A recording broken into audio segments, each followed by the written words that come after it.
This video po, ang i-operate po natin or pagganahin natin yung apoy niya is itong dual gas rice steamer natin, no? So ang requirements po nito, number 1 ay tubig. Lagi po natin unahin yung tubig. Ito po yung water inlet nasa likod. Ito po, may mababasa po yung water pipe. So may kaibahan siya sa gas inlet. Ang water inlet, naka-pipe po siya na SS 1/2. So flexible hose po. Yan po ang unang requirements.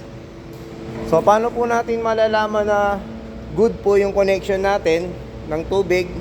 Buksan po natin yung loob. Ito po yung boiler tank natin. Ayan, yung water tank natin. May float valve, may overflow.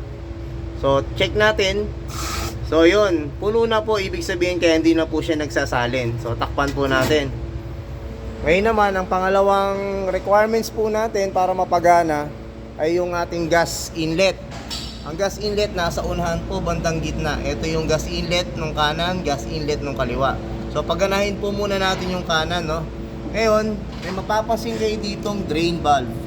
So ito, dine-drain po ito, isang water tank at saka isang boiler tank drain valve.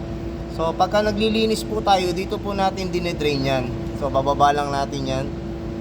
Pagka naglilinis, diretso na po dapat sa drain pipe natin, no?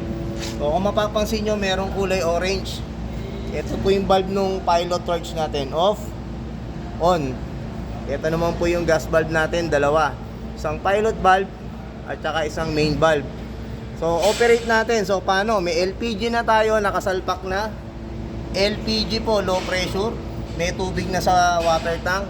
Ito naman pong susunod ay yung ating pilot torch, kung paano sindihan. So kailangan natin ng lighter. At buksan din po yung valve. Buksan yung valve. So close, then open. Yan, naka side view na po, open. Tapos yung isa pang valve niya para sa torch. Yon. Make sure po nakasara po. Ayan po yung off position niya. So lagi po kayo mag-iingat dahil isang mali lang po, sasabugan po tayo niyang explosion ng gas na yan. So meron po siyang tubular sa ilalim. Pasok lang po natin sagad. Isang mabilis para hindi mamatay yung apoy.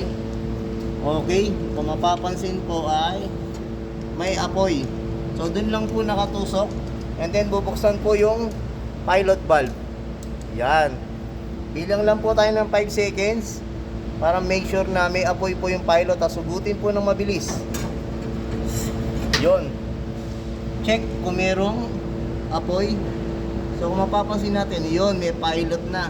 And then next po natin yung main valve. Yan. Kung mapapansin nyo, may apoy na po siya. So ngayon may mga nagtatanong, para saan ba to? Yung switch na to, itong timer na to. At syempre meron tayong royal cord. So ibig sabihin po nito, itong royal cord po na to ay para lang po sa timer alarm. So wala pong kinalaman nito sa gas. Tutunog lang po siya kung ang set nyo ay isang oras or 60 minutes or 45 minutes, mag-alarm po siya. Para lang po ma-check natin na yun na yung oras ng luto natin. Kanin man yan or ulam or kahit ano pong dishes na pwede pong i-steam natin dito sa loob. So yun lamang po.